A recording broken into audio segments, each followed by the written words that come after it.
Alright guys and girls, so now we're gonna talk about one more logical operator that you could use inside the where clause in order to filter your data, and that is the in operator. The in operators, it allows you to define a list of values that you would like to see at the result or to be included at the result. So how it's gonna work, as I said, you're gonna define like a checklist, a list of values where you are telling SQL only those values are allowed at the results. So here you can define multiple values. It's not like the between where you define the boundaries. Here is a list of values. So the database gonna start like asking for each value, is a value inside this list? If the answer is yes, then it's gonna be true. If the answer is no, it's gonna be simply false. All right, so now as usual, in order to understand that, we're gonna have one task and try to solve it at SQL. The task says, find customers whose customer ID equal to one of the values 1, 2, or 5. So let's try to solve that. As usual, there is no specifications about the column, so we're gonna select star from customers, and now we need to filter the data. So we're gonna use where clause, and here we start. So it says the customer ID. So that means this is the column that we're gonna use in order to filter the data. So customer ID. And now we have a set of values 1, 2, and 5. So in order to use that, we're gonna use the in operator, and we start defining now the list, the checklist. So open brackets. The first value is 1, then comma, 2, comma, 5, then close brackets. So we defined the list of values that we want to see at the results. And with that, we're gonna run the query and see what's gonna happen. So as you can see, the query is run and we have the list of customers that exactly match our list.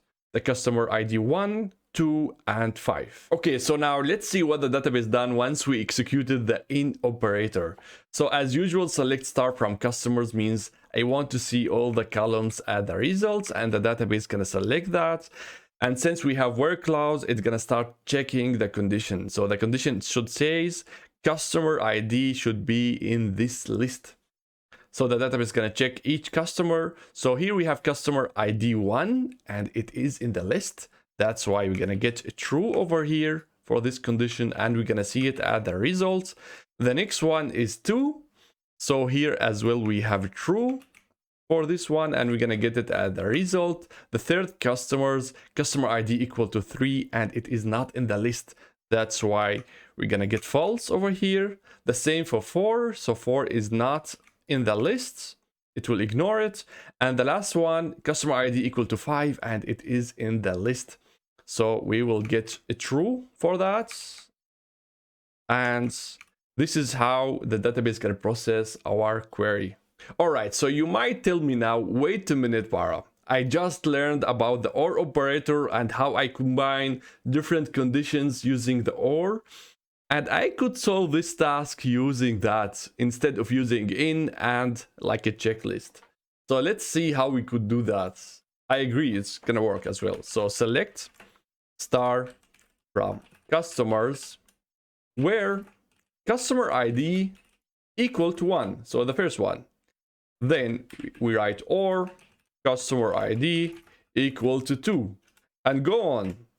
Customer ID equal to 5. So if I run this query, we will get exactly the same results. But like I agree on that, but as you can see here, it is more compact and much easier to read. Like you make a list and that's it. Here you can define all those values with like multiple conditions and connect them with the OR. So imagine you have 10 values, you will have here 10 rows of codes. So I really like it with the in operator. It is more compact and easier to read. Alright, so that's all about the in operator. Next we're gonna learn a very important operator. It is the like. And in the video description you will find a link to free SQL materials like the database and the data of this tutorial, the SQL sheet, and as well all the presentations. Thank you so much for watching, and I will see you in the next tutorial. Bye.